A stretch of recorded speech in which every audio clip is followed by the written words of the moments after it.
Something you brought up the other day that I thought was very interesting when I mentioned the fact that we missed the Palantir trade. They and we should be short traditional defense stocks and long Palantir. Since then, Palantir is down 20%, and I don't know if the defense stocks have rallied. But your point from last week that we shouldn't be discounting the fact that the U.S. military budget's going to decline. We should be looking at what the European military budgets are going to how much they're going to increase. So maybe Even this is not the Denmark, time. even Denmark to support Greenland has thrown $2 billion at defense, at Greenland defense. Yeah. Yeah, so maybe defense stocks back in vogue, even with a peace dividend. Yeah. Maybe that's the good opportunity.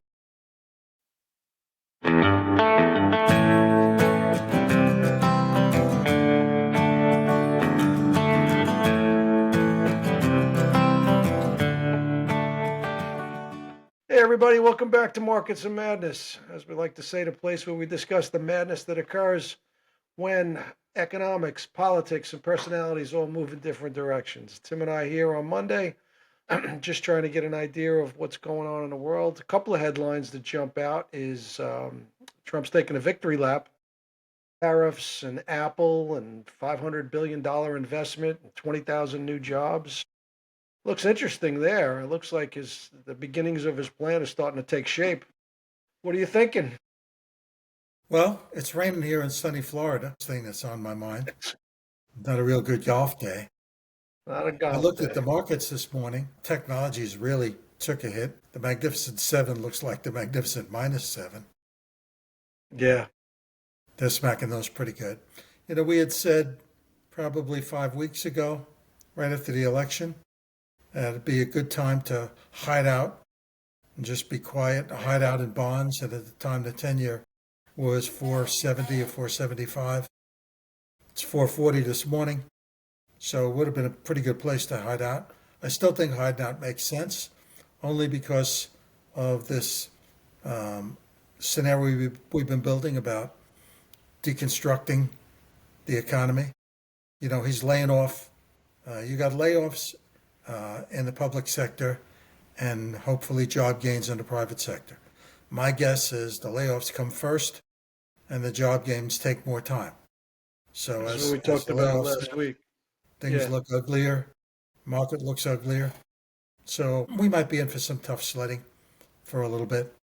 I mean, barring some kind of technological wonder. I keep reading the Japanese are close to nuclear fission.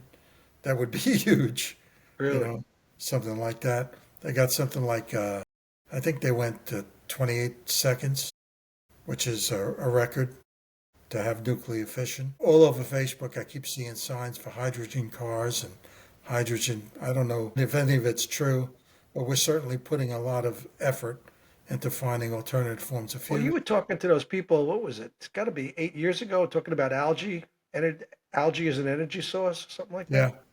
Yeah, it died a slow death, Yeah. but that was part of carbon capture as well, which is going to be another topic. I mean, we're in areas we're not experts in, but we're going to frack some more, and when we Hmm. frack, we're going to release some some carbon. So those are issues. And having said that, that's a theme that we've had for a while, drill baby drill, and the idea that the oil stocks were going to come down, but the suppliers would rally. We're still seeing oil holding up reasonably Yeah, the well. trade's not working at all. Yeah. Um, um, it's working the other way actually. Natural gas and oil have moved up instead of down. So we're seeing demand. The supply hasn't shown yet, We're and we're maybe the seeing discounting demand is. into what could be considered the approaching recession, right? Fed tightening into what we seem to think, we talked about it a number of times, that the numbers are going to get worse. So we're still seeing corporate demand for energy. I'm surprised. Yeah, well, that's true. But we were getting really ugly, dirty oil from the import side. Venezuela. Hmm. I really don't know. I mean, I don't know why why energy prices are rising, but they are. There's no doubt about it. I mean, the trend, you can't argue with the trend. Right. Those positions we took were much farther out. So, I mean, Hmm. if we're talking about July, August, we should start to see some of that new production come Turn around. online. Yeah, I think the Apple story is the biggest story of the day by far. If I mean, I remember in Trump's first term, they brought a lot of money back home as well. They were the first one to jump on board That's right. and repatriate, and now here they are again. And I'm wondering if that's going to lead to other corporations, both U.S. and foreign corporations, bringing money back to the U.S., rebuilding plants here, retooling. It's a function of timing, though. It's going to take time, at least a quarter, before we Hmm. start to see that roll out. And we're getting nervous in the interim. Yeah, and that's been my fear since election day, since the discussion of Doge, that all of these layoffs. And by the But way, of these course, finally, the other offset is what they're finding out as they dig through. Did you see what Lee Zeldin uncovered I in did Georgia? the gold bars that were $2 slated. billion in gold bar. It looks like we were wondering who was running the country. It wasn't Biden, it was the Democratic Party. I mean, they were hiding money all over the place to win elections. Wasn't what's her name?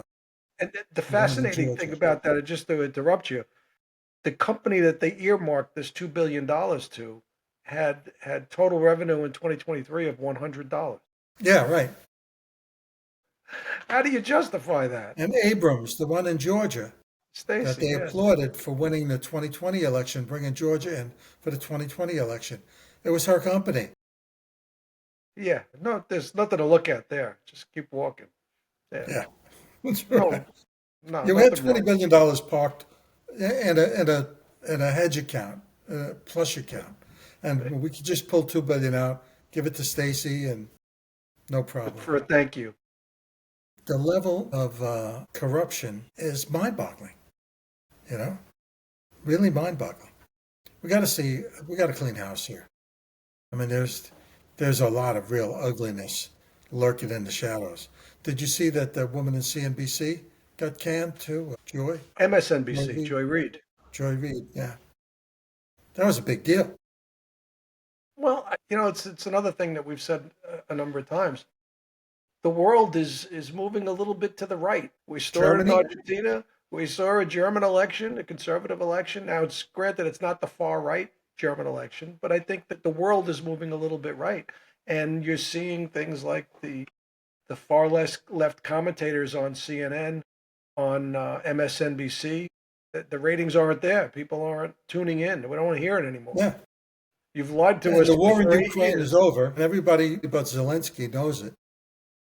Well, I saw a headline, I guess it was yesterday. Zelensky said, I would give up the presidency if the war would end and we could join NATO. Now, he knows that Putin's not going to That's a go for non-starter. that. Yeah. But I think it's his That's what way of caused the war. his olive branch. Yeah, exactly. But it's his olive branch. And, he's saying, well, I'm not a dictator. I'm looking to give up power. This is his answer to Put me that. while my pockets are loaded. Yeah, that's right. I took them all. I took everything I need. So, yeah, so it's interesting developments over the weekend with that. I don't know where Middle it East, goes. the Middle East. Did you see the hostages they sent the lady down was the wrong body? I Wasn't mean, the mother of the children that yeah. was. I think once the hostages come back, Hamas is evaporated. Yeah, I don't know enough about that region, and this fighting, these wars, these guerrilla warfare, it's got to end. But some of these solutions they're proposing, it's not that they're thinking out of the box. They don't. They don't even acknowledge that there is a box. I mean, they're completely revamping this whole process and saying, let's look at this a whole different way. And you got to admit, when you go 20 years in one direction, it doesn't work. You got to say to yourself, yeah, it might be the time to change. And I just said the world is turning right. The country, the U.S., is certainly turning right. But back when the Wall fell, we used a term called peace dividends. Mhm. Everybody was rushing to spend the peace dividends. So now we got potential peace dividends here. We got to rebuild the Ukraine. We got to rebuild Gaza. Who's going to do that? That's part of the deal. That's part of the deal going Right. forward. So And Trump's we, a builder. How convenient. well, I was just going to say, we fund the military industrial complex to start the war, and then we fund the construction and outsourcing to clean everything up. Yeah. My broking days, we call that a double ender. That's right. You You get both sides. got one from Yeah. each end. Yeah. Oh, and there was something else I was just going to bring up before we was Zelensky. Well, the markets are not comfortable here. And I think we're starting to stare this reconstruction into the face and what it's going to mean for the employment numbers. These employment numbers are not going to look good. Once They're we not going start to look good looking for the at it. next 6 months. Yeah, at Yeah. least, at least. You know, something you brought up the other day that I thought was very interesting when I mentioned the fact that we missed the Palantir trade. And we should be short traditional defense stocks and long Palantir. Since then, Palantir is down 20%, and I don't know if the defense stocks have rallied. But your point from last week that we shouldn't be discounting the fact that the U.S. military budget's going to decline. We should be looking at what the European military budgets are going to, how much they're going to increase. Yeah. So maybe Even this is not Denmark, the time. even Denmark to support Greenland has thrown $2 billion at defense, at Greenland defense. Yeah. Yeah. So maybe, defense stocks back in vogue, even with the peace dividend. Yeah. Maybe that's the good opportunity Yeah, there. it might be just wait and look for an opportunity to shop, I think. Yeah. The one I always liked was RTX, Raytheon, Right. because those are the Iron Dome. There's probably a lot more. If any of our listeners are familiar with that space, I would like to know if there are other anti-drone. Yeah. Yeah. If you have some comments out there, please send them off. Those cards and letters coming in. Gold. Gold is still holding its own, just below 3,000. Yeah. What's going to happen when he orders Fort Knox? What's that going to look like? Again, wild cards. These are really wild Yeah. cards. Anything. But gold's been underpinned for a while now. It I think certainly has. you could cut this deck and find 25 wild cards in it. Yeah.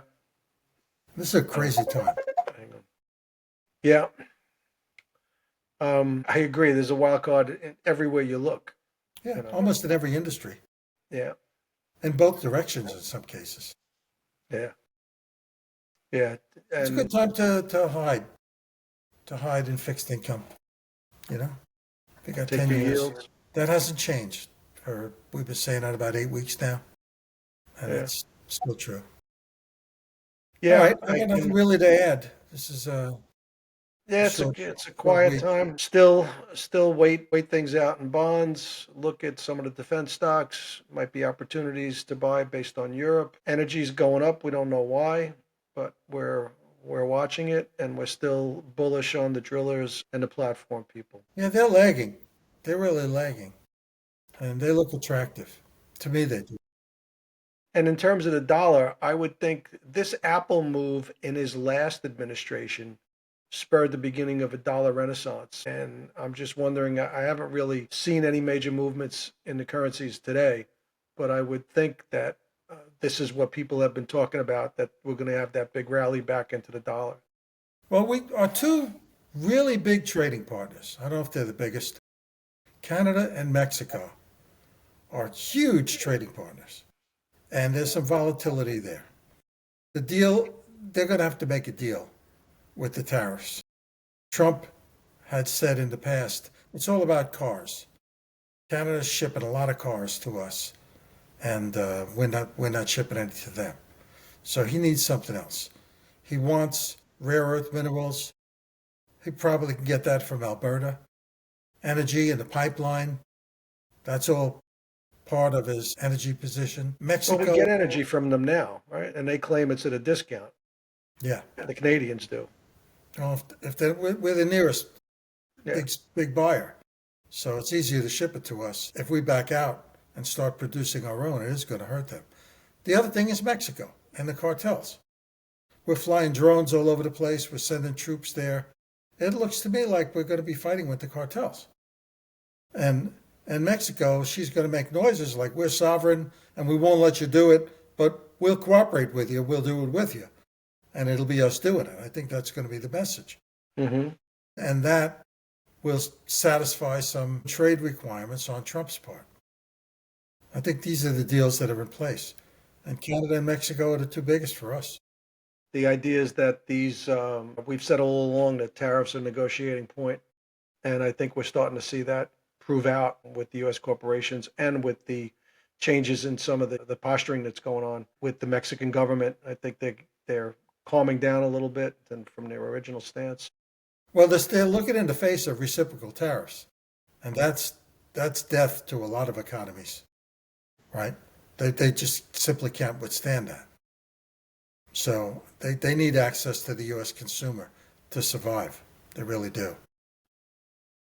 Mexico definitely, Canada less so. But I mean, Canada has a mature consumer market, but it's not big enough to support Nowhere them. near. They've lived all farce. So if they want our consumer, they got to play ball with him. He's going to come out with better deals than we've got. Maybe not the deals he's talking about, but better deals than we've got. And that's where he's going. Yeah, that's as always. The price for this is $100, but I'll really settle at 60. Right? Yeah. All right. So it was a good Monday afternoon chat, and we'll talk the rest of the week. If All you're right, still be well. listening, Talk to you soon. I would just say please subscribe. Let us know your thoughts. Put your comments down below. Ring Thanks, them Tim. bells. Take care.